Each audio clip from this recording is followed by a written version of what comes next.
Hail and well met, everybody. Welcome to Geek, Thyself, a show by nerds, for nerds, who love geeking out over random facts and esoteric trivia. My name is Heather. I'm Russell. And we'll be your hosts for this journey through the wondrous land of information.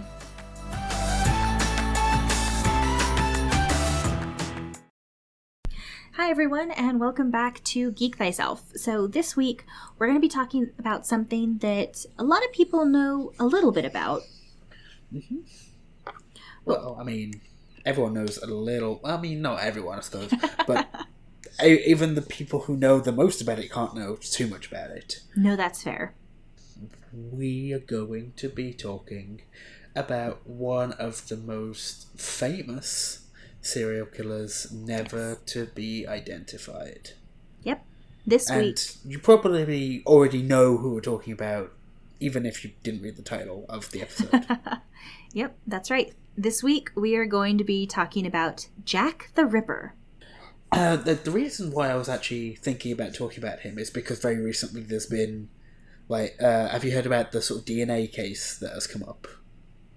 I heard a few bits and pieces. I didn't hear any major details of what they found.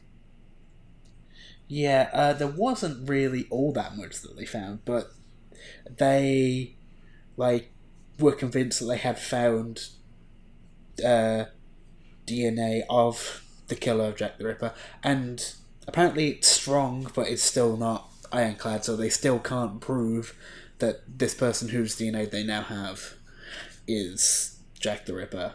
But it's why I was thinking about it, because, well, it's come up. It actually was a few months ago now, and there's been nothing about it since, because it's, how are you ever going to sort of prove it after, over 200 years? No, it's not 200 years, 150 years, roughly. Well, yeah, and I was going to say, especially because it's been so long, because the thing is, for anyone who isn't aware, recent forensic processing is definitely very recent. Yes. Even in the 70s and 80s, if you watch old TV, old cop shows, they're picking up stuff with their bare fingers. Because things like fingerprints and DNA weren't as known. No. They didn't have the same technology we have now. They couldn't analyze them the same way.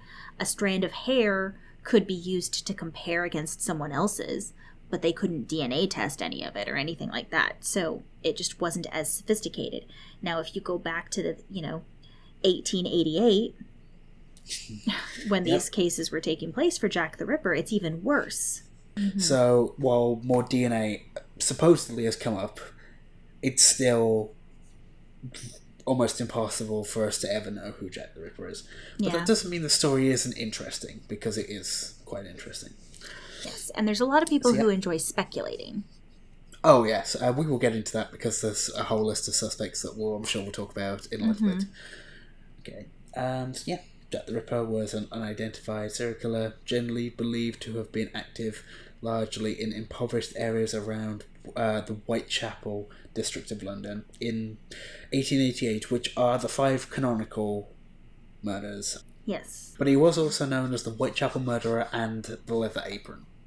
Yes, and to be clear, there are some murders that different investigators think might be attributed to Jack the Ripper. From later on. But these 5, there are 5 that are consistent enough that people can say that they are linked. The rest of them being potential links. Yes, and those 5 are referred to, as Russ did a minute ago, as the canonical 5, because they are the ones that are, it's canon that these 5 were definitely Jack the Ripper kills.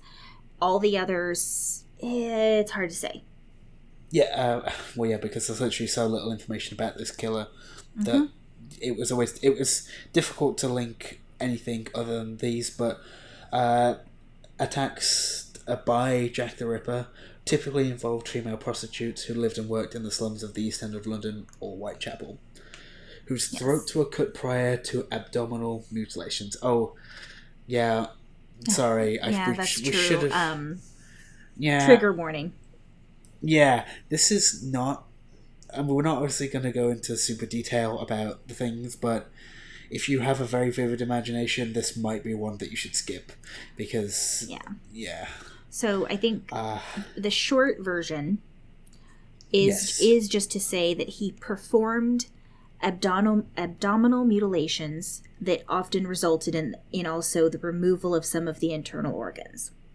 I think that's enough detail. The reason they called him the Ripper is because in doing so, he essentially ripped open his victim. Yes. And he referred to himself as Jack the Ripper in a letter. He did, which is where the name Jack the Ripper comes from. Might be from him. All 5 of the canonical murders all happened in the same year, in 1888. Yeah. They were all women of the night, as they would have been called. And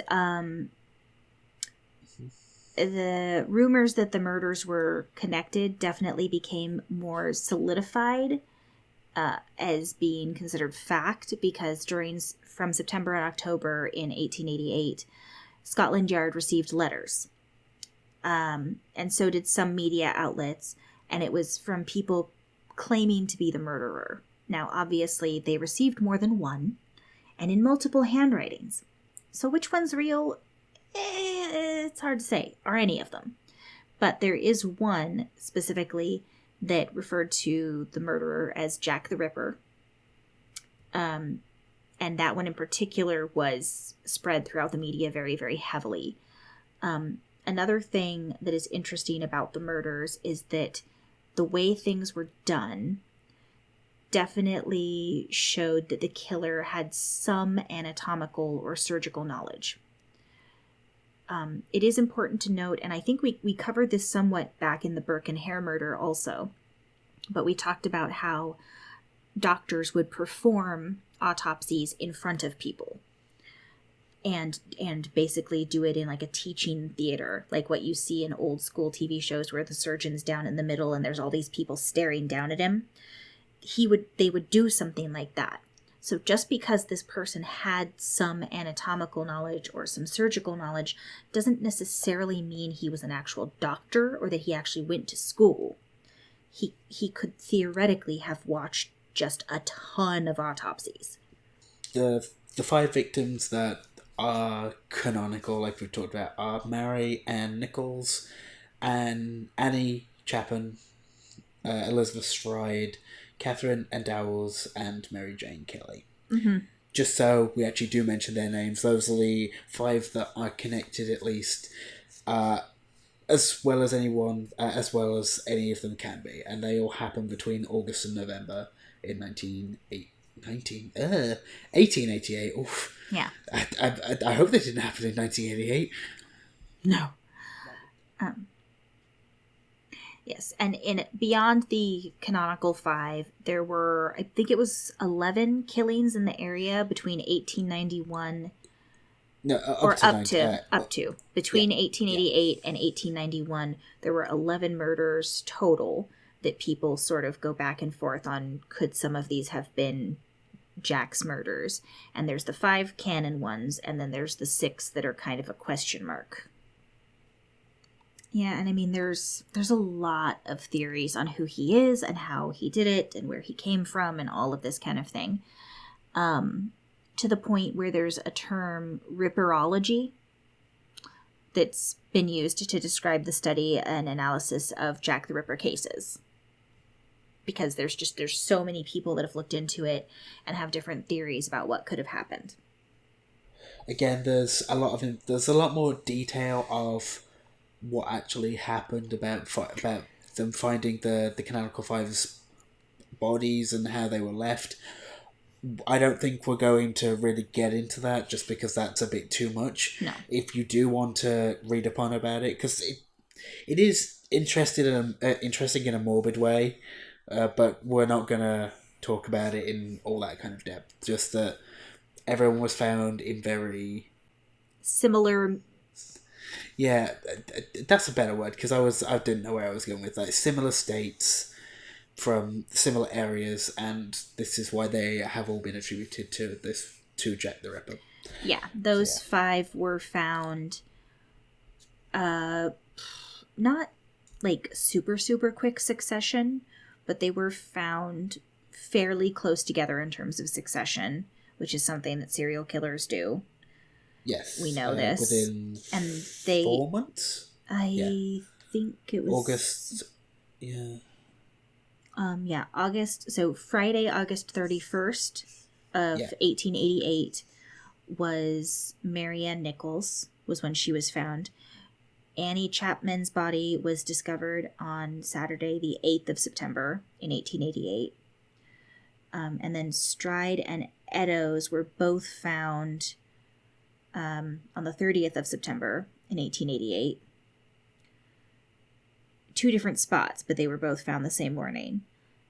And Mary Jane Kelly, was discovered on November 9th of 1888. So within the span of, August, September, October, November, 4 months. So there's a break in between from September to November. But all of the bodies were found in very similar states. Again, we're not going to give detailed description because we don't want to trigger anyone who has issues with body mutilation, but all of the bodies were mutilated, and they were done, the mutilation was similar enough that the officers and researchers since have all felt that those 5 are the canonical 5, the 5 that definitely could be attributed to the same killer. Mm-hmm. As for why people believed these 5 are the only ones connected to them is because of the culprit either dying, being imprisoned for something else, and people just didn't know that they were the Ripper, or institutionalization, or emigration, because there was a lot of Irish immigration happening during this time, so there is speculation that they could have been Irish and just went back to Ireland. Yeah, another thing that's important to keep in mind, because I know a lot of people, I think, that haven't done research into it might question why they never found him and all this kind of stuff. But another thing to keep in mind is that back then, things like the internet and social media and, social security cards and stuff like that that track what we're doing, none of those things existed. A lot of these women were, if not immigrants themselves, they were definitely of lower income families. They were basically people that were ignored in terms of the higher ups, like the police or the government, who would have tracked people to, like the nobility or whatever. They didn't care about these people. At least not enough to have immigration papers and stuff. Yeah, and the issue is their work was also tended to keep them, out of police's kind of purview, because prostitution wasn't legal in the United Kingdom. It still isn't. So there's that aspect of it where these people didn't really have anywhere to go, because then they would risk their livelihood and that sort of thing. So there could have been other attempted attacks that we don't know about for that reason. But, it's hard to say, because they did all work as prostitutes, and I mean, even now prostitution is still illegal in the States and in the UK, so there's still incidences of, and you can hear about it in the news and stuff like that, of incidences of things happening to prostitutes, but they don't necessarily come forward, and they don't necessarily want to cooperate with the police, because what they're doing for their livelihood is technically illegal. And so it's a problem for them. And the same thing was true back then. So there might have been a man who attempted to attack a couple of prostitutes before the canonical 5, but the prostitutes wouldn't have said anything necessarily. They might have told some of their friends that were prostitutes, but they weren't gonna, there was no texting or Twitter or anything. It's not like they could put up a post saying, "Hey girls, stay away from this dude, he's bad news." That wasn't an option. Just moving on to the investigation a little bit. After the first murder that happened, because obviously how grotesque it was, there was a door-to-door inquiry or house-to-house inquiries throughout Whitechapel, with more than 2,000 people interviewed and upwards of 300 people were investigated to be who this murderer was during those months, and 80 people were detained. But they don't know whether they detained the Ripper or not, is the thing. So, yeah, and that was initially conducted by the Metropolitan Police in Whitechapel. Yeah. And one thing that's interesting, too, is there's enough detailed files left from the Whitechapel murder investigations that researchers have been able to get a really good look at what kind of investigative procedure was used in the Victorian era. And, like Russ mentioned, tons of people were questioned, and then they detained 80. That's a lot of people. Yeah, and they, again, just didn't have any idea if they actually detained the right person, because they couldn't prove it. As you sort of mentioned earlier, butchers, slaughterers, surgeons and physicians were suspected because of the manner of how these women were found. Right, because of the skill level, the training that it would have taken to cause those mutilations would have required someone who had experience with a blade. Yeah, and one thing also that happened is there was actually a police surgeon who was asked to give his opinion on the skill of the Jack the Ripper person. Yeah, Thomas Bond was the surgeon. And he said that all the murders were no doubt committed by the same hand, with the first 4 all being cut on the throats in the same way, with the last one being too extensive to say which way it was, which is lovely. One thing, though, is that he didn't think that Thomas Bond didn't think, based off what he saw, that the murderer necessarily had actual scientific or anatomical knowledge, so not proper training. And he also wasn't sure that the person had the technical knowledge of as this is in quotes, the technical knowledge of a butcher or horse slaughterer. So he didn't necessarily think this person actually had that much training at all. Yeah. All right. So what? Okay. Yeah, we've been going for a little bit. So why don't we jump into the mid-roll, and then we'll talk a little bit about some of the more well-known suspects. Sounds good. Before wrapping up. Okay. So welcome to the mid-roll, everyone. Like always, we're going to talk about our wonderful sponsors, World Anvil. Can't talk about them enough. They're the most robust online campaign management software out there. They're amazing. They actually just won an Emmy because of how amazing they are. They're fantastic people. They actually won an Emmy for campaign management tools, didn't they? Like, that's actually the category that they won in, which doesn't surprise any of us here, because we know how great they've been for forever. Yeah. No, their site's amazing. It's fantastic for if you're like an author who's trying to flesh out the world of your story. They're amazing for if you are a DM or game master who wants to flesh out the world for your players. It's a fantastic resource. I can't talk about it enough. It's also free to sign up for their base package. Now, there are added features that you can only get if you pay, but even their basic sign up for free package is amazing. So we can't talk about them enough. They're fantastic, and all of them are really nice too, which is even better. It's worldanvil.com, and we definitely recommend you go check it out. Yes, absolutely. Also, supporting the Nerdsmith Network for so long now is Die Hard Dice.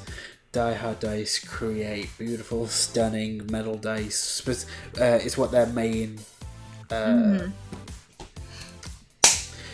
Die Hard Dice, they create metal dice as sort of their speciality, with them creating their own molds and producing new Spellbinder colours and single colour dice. Over the past few months, they've released beautiful sets. Yes. They've also started to foray a little bit into creating their own plastic polymer dice, with their first set being Purple Moonstone, and now they've got the Celestial Moonstone? And the Dreamwalkers. Yeah, and the Dreamwalkers, which are just as beautiful. They've also got their accessories, which they're dabbling in with their Scroll of Rolling, which we've talked about extensively. I still love it. It's an amazing little thing. You can hold 2 sets of dice in there and have a dice rolling map for any DM. It's perfect. You can check their site out. You can search by class or by you can search by class or race, depending on what kind of colour scheme you want for your dice. If you do find anything on the site you like, you could use the code Geek Thyself to get 15%. That's 15 off your first or next order, whichever that would be.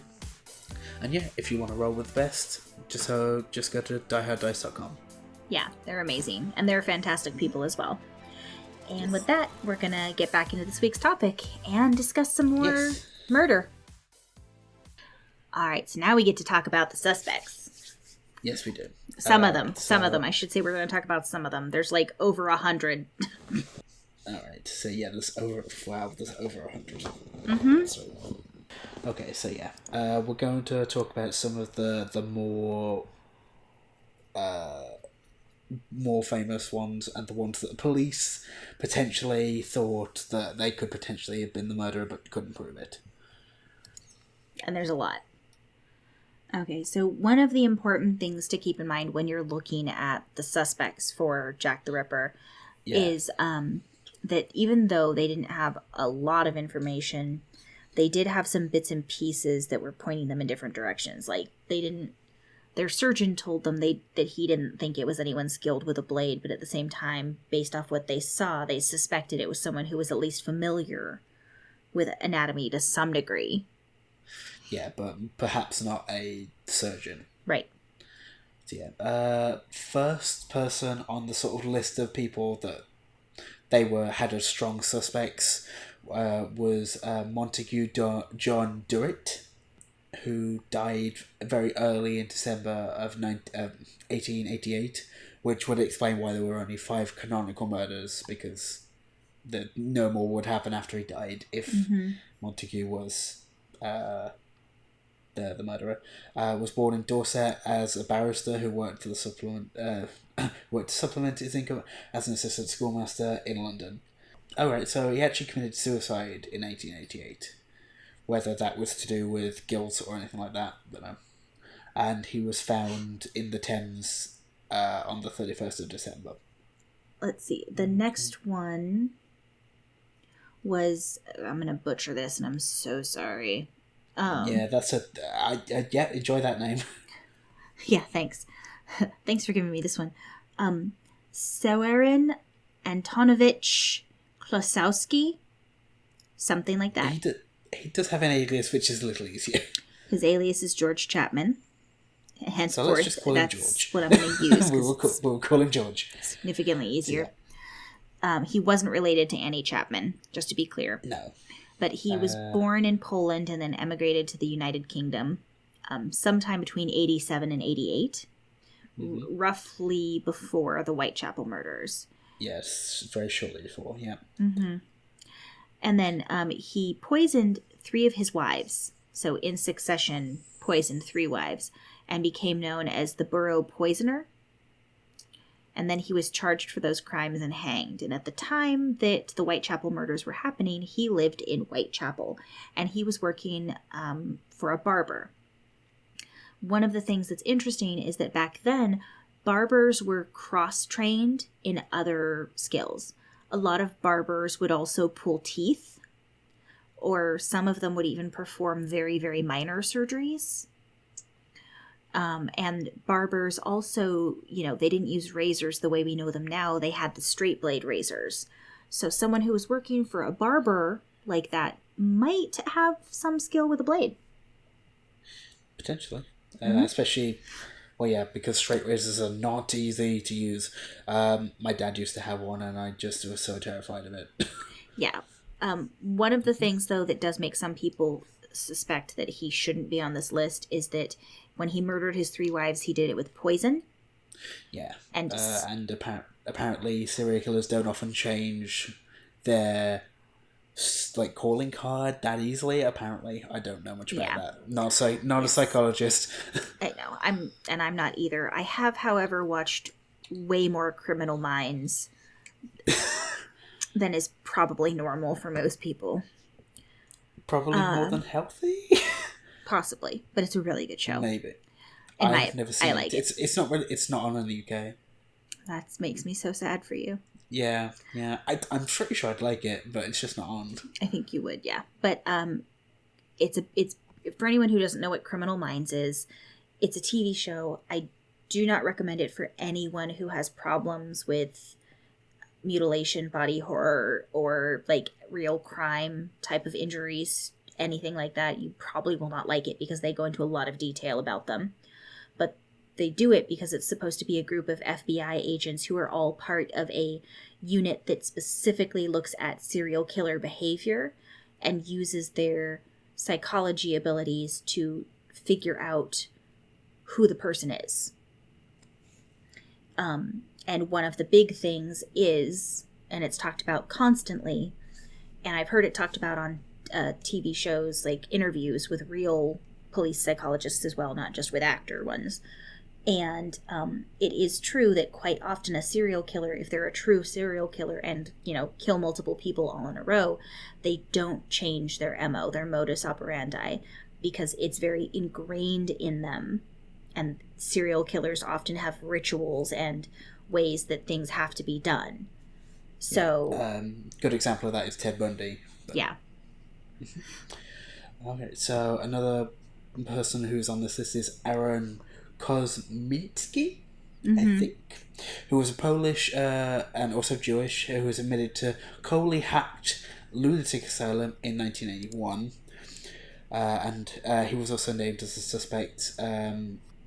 But yeah, and then there were also sort of reports that the Ripper had been identified as a Jewish Polish national, but no prosecution was possible because of a witness also being Jewish and refused to testify against another Jew.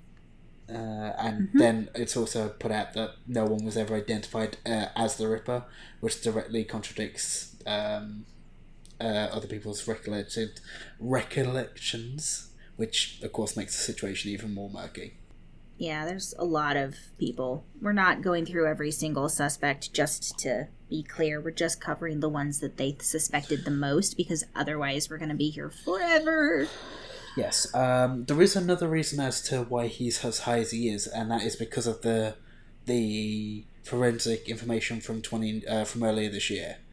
Apparently part of his DNA was found with Catherine and Dowell's.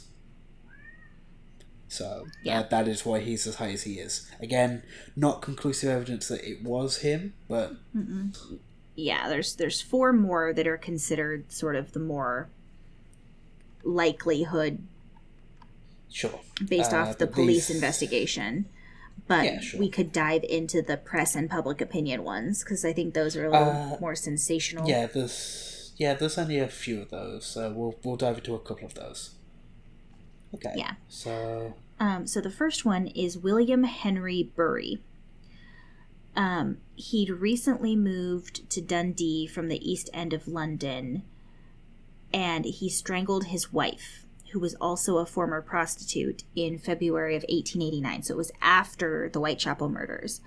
But one of the things that he did when he murdered her is he also made extensive wounds on her abdomen after she was dead, which is very similar to what Jack the Ripper did. Not quite as intense, but in the same sort of vein, yeah. Yeah. He told police that his wife had committed suicide when he was found, but he was arrested and hanged for her murder. And because of the similarity between what he did and what Jack the Ripper did, there was some investigation by the police. He denied any connection, though, but he did confess to his wife's murder. The next one is Thomas Hayne Cutbush. He was a medical student in 1891. He was sent to Lambeth Infirmary because of delusions. These delusions were caused by syphilis, which most people have heard of syphilis. It's an STD. One of the things, though, that can happen with syphilis if it goes untreated is that it can get to your brain and cause some brain damage. And he stabbed a woman in the backside and attempted to stab her again and was pronounced insane. And there was some suggestion, because of the stabbing aspect, that maybe he was the Ripper. but there's otherwise no evidence for it that the police really could find, so they did never really consider him a strong suspect. There's again, like a lot of these sort of sensational ones, like are connected because it's all the public can kind of really see happening. So, yeah. Next one we'll look at is Frederick Bailey Deeming, who murdered his first wife and 4 children in Rainhill near St Helens in Lancashire in 1891. His crimes went undiscovered, and later that year he emigrated to Australia with his second wife, whom then he also murdered. Gets around, doesn't he? Her body was found buried under their house, and the subsequent investigation led to the discovery of the other bodies in England. He was arrested, sent to trial, and found guilty. He wrote a book, later boasting in jail that he was Jack the Ripper, but he was either imprisoned. So. Yeah, another sensational one. Yeah. Like, again, just trying to claim to be the Ripper, even though they couldn't have been because they were imprisoned or in another continent. So. Yeah, and I 100% mean this only jokingly, and you may end up cutting this, I don't know. But as soon as you said Lancashire, like immediately as soon as you said that, my brain went to, well, of course he's Lancastrian, because my dad is from Yorkshire. That's funny. My dad is definitely from Yorkshire, as is all of his family. So, Lancastrians. Battle of the Roses. And that's something we could talk about at some point. Yeah, that'd be fun. York versus Lancaster. And then, of course, since the original murders, there have been a lot of authors who've done research and proposed different ideas of who might have done it and who could have been Jack the Ripper. Some of which are very interesting. Prince Albert Victor? Yeah, okay. Duke of Clarence and Avondale? Yeah. Maybe? I think that's how you say it. First mentioned as a potential suspect when Philip Julian's biography of Clarence's father, King Edward VII, was published in 1962. Julian made a passing reference to the rumors that Clarence might have been responsible for the murders, though Julian did not detail the date or source for the rumor. Yes, and for anyone who's seen the movie, oh my god, I just forgot the movie's name, the one with Johnny Depp. So I think it's Into Hell is the name of the movie. From Hell. It's on here. I see it. From Hell. So there's a movie with Johnny Depp and Heather Graham called From Hell. Johnny Depp plays a investigator and Heather Graham plays a prostitute. That movie is based off of the idea that Prince Albert Victor could have been Jack the Ripper indirectly.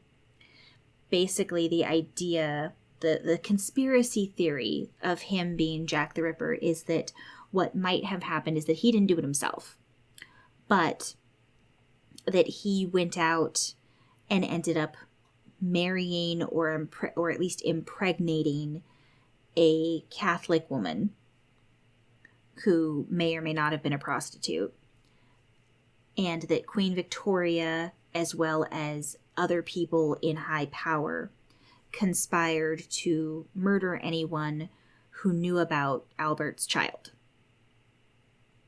And there's a lot of things that contradict this as an idea. There's a lot of things that point at this not being the case, but it's a very sensational story. So it's made for some very interesting, books written by people and the movies that I mentioned, From Hell. Right. One thing in From Hell, though, is that they added on to it and said that the prince had contracted syphilis, which back then they didn't have a cure for. Yeah. And so the prince had contracted syphilis and was dying, and basically the doctor. Okay, spoiler alert for anyone who's going to go see the movie ever, but the doctor that was the doctor to the royal family was Jack the Ripper. in that movie because he was basically told by the queen, you have to take responsibility for this because it's your fault my son is sick and can't be fixed, kind of thing, which would not have been accurate, but No, but it's a film. Yep. Okay, that's interesting. Mm-hmm. Some of the other people that are purported to have possibly been Jack the Ripper are also sensational. If you look at some of the people that late authors have proposed, like one is a former lover of Mary Kelly's. One is Lewis Carroll, the author. But that's not taken very seriously. That was something that someone threw out there. And there's others. There's one. Here's a physician. This kind of goes with the Prince Albert theory a little bit. But Sir William Withey-Gull was a doctor. He was a physician in ordinary to Queen Victoria. And so that kind of falls in line with the whole, like, were they trying to hide something that the prince had done situation, things like that. That makes sense. So, yeah.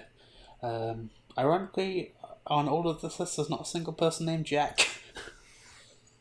No, that's true. I don't even see a John. No, there's a James. Oh, no, there is a John. John Pizer. Oh, and there's one at the very end, Sir John Williams. Yeah, but there's no Jack. Who was the obstetrician to Queen Victoria's daughter, Princess Beatrice. Interesting. I'm sorry we can't, fully conclude who this murderer is. That's not how this works. Nope. But that is basically the story of those 11 murders, which may have all been from Jack the Ripper, or maybe, as some people think, none of them are. And it's all 11 different people. Yep, depends on which theory you ascribe to. Mm-hmm. And there are plenty of theories to look at. So yeah, feel free to have a look around and let us know what you think. Yeah, I suspect like most people do, that the police probably did interview him. They pulled in so many people. It's just unlikely that they didn't interview him because of the sheer number of people they pulled in. I could definitely believe that, but they just had no idea what they were doing. Right. And not in a negative way, they didn't have the advancements that we have now to know what they were looking for.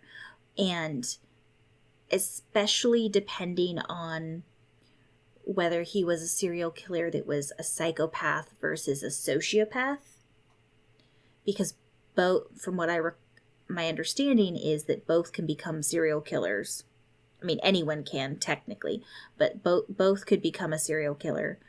Yeah. Despite having that kind of a mental disorder, sometimes those individuals can still very much pass as being just your average Joe. Unless you know specifically what you're looking for. And a lot of those specifics are very psychology-based, which isn't something that was as developed back then. So the officers just flat out might not have known what questions to ask. Yeah. And if they were a sociopath and they could lie to their face with no issue, how are you supposed to beat that when you have no idea what you're trying to beat? But it is also entirely possible that within those 80 people that were detained, that they did detain Jack the Ripper and then they released them. Yep. Yeah. The world may never know. We will probably never know. There's no way to know, which is always a bit of a messed up, but it's just how it is. Not unless someone invents time travel. That's fair. I didn't think about that. Okay, now I'm just picturing someone time traveling back to that and taking a picture with their phone. Or the person time traveling back becomes Jack the Ripper. Oh god, we're starting our own crackpot theories. There we go. Right. That's all we need is one more. Yeah, I think on that it's a good place to wrap up. So yeah, thank you for listening, guys. If you let us know what you think, and we will be back again soon with more random trivia or whatever. Yep. Bye. Bye. Thank you for listening to this week's episode of Geek Thyself. Don't forget to check out all the other amazing content on the Nerdsmith Network. If you have any questions for either of us, you can get in contact with us on Twitter at geek_thyself. You can also email us at geekthyself@nerdsmith.org. And please don't forget to go to iTunes and leave us a review, or also go anywhere you listen to your podcasts. We'll be back next week with another informative and fun episode. And until then, don't forget to geek thyself.